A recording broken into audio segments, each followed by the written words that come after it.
Bonjour à tous, c'est Paltem pour vous présenter une fois encore un Ça part en sucette, mais cette fois-ci on va y aller un peu plus sur des sujets pas drôles, comme d'habitude en fait, à savoir le harcèlement. Bon, le harcèlement, comme vous le savez, c'est des personnes tout à fait fourbes qui vont s'attaquer à plus faible que. Bon, dois-je me répandre sur le sujet? Je ne pense pas, même si certaines personnes ont essayé de me harceler moralement. Bon, ne vous en faites pas, c'est pas étonnant. Comme je viens de vous le dire, c'est fourbe, c'est minable, c'est tout ce que l'on veut. Néanmoins, il y a une petite chose qui serait bon de dire, c'est que le harcèlement, finalement, c'est une agression de l'organisme vis-à-vis de contraintes extérieures. Donc, pourrait-on parler d'un genre de stress? Et donc, dans ce cas, ça expliquerait le fait qu'on ressente un certain soulagement avec certaines plantes médicinales telles que la maca, le ginseng et j'en passe. Le guarana aussi peut-être un petit peu. Oui, enfin bref, dans tous les cas de figure, plus vous êtes solide face à l'agression, plus le harcèlement est mineur, pardon. Mineur, et qui dit harcèlement qui perd de son intensité, dit finalement inutilité et agression réduite. En somme, si on considère juste l'agression, ça ne sert à rien de faire vraiment face. Il faut la, il faut en parler autour de vous. Cela peut paraître mineur de considérer que les autres pourraient vous décéder. Néanmoins, se renfermer sur soi-même, ça n'aide pas. Et le fait est que certaines personnes se croient tout à fait intouchables parce qu'elles exercent un poste avec comment dirais-je, des... Non, en fait, même les hautes fonctions ne peuvent pas être intouchables. Si vous vous mettez à plusieurs contre une seule personne, elle est vouée à avoir de très gros problèmes elle aussi. Donc, passons. Maintenant, parlons de stress dû à l'environnement. Car vous n'êtes pas sans savoir que l'on peut ressentir du stress à cause de son environnement, qu'il soit social ou non.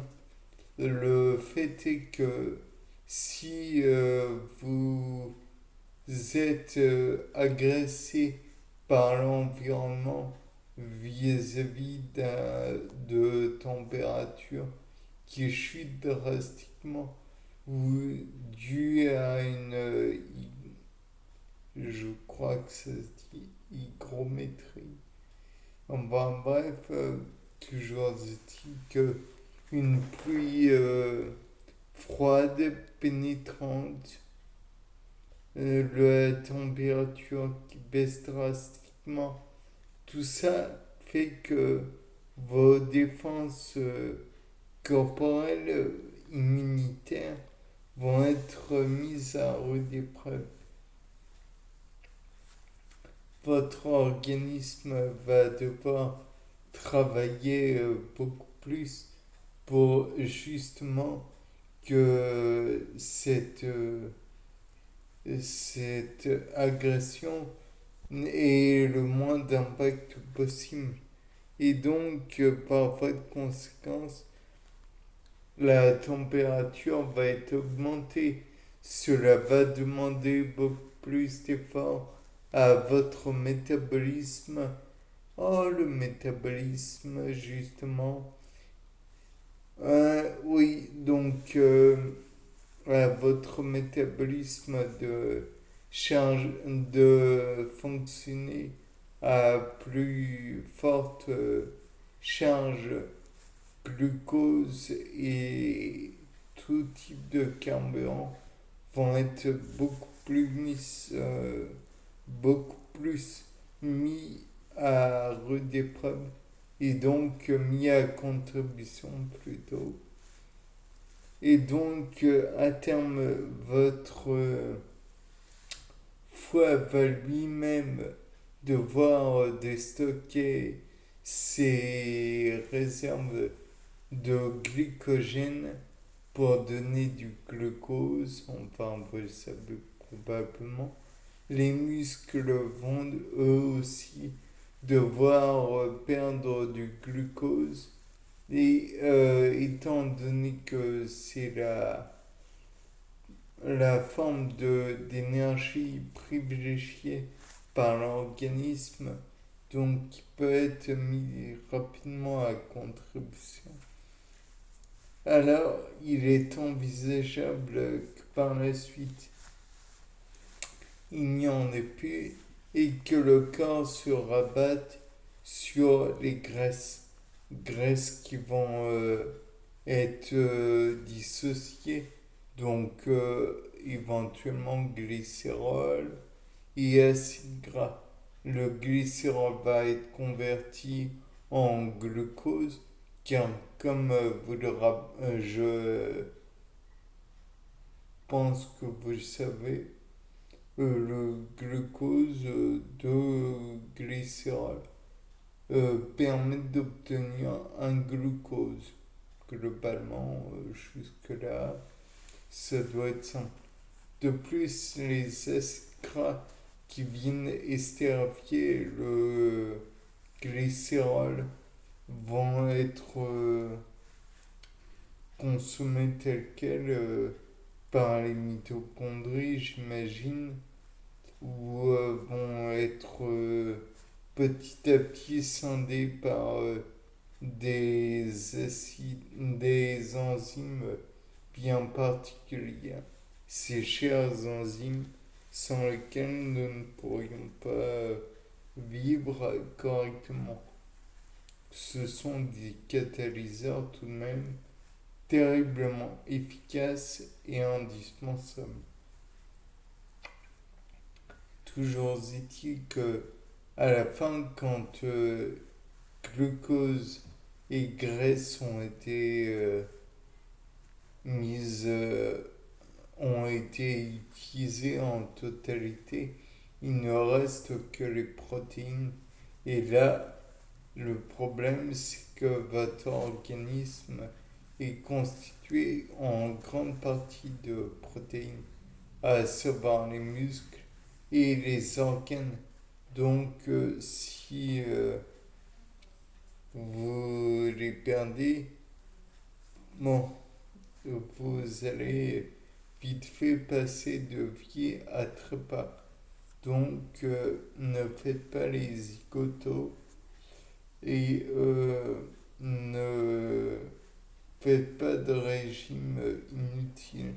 Il est naturellement évident que si vous avez besoin de diverses choses comme des résistances supplémentaires. Le thym et l'origan, voire la sauge, peuvent vous aider un petit peu moins le romarin, mais ça, dans le sens où ça peut permettre de faire des infusions qui sont plus ou moins bonnes, selon les goûts, peu importe. Et cela vous permettrait de résister mieux.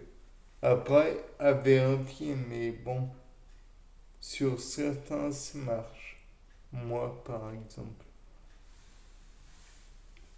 Bien, n'utilisez pas les plantes médicinales n'importe comment. C'était Paul Dame pour un nouveau C'est pas en sucette.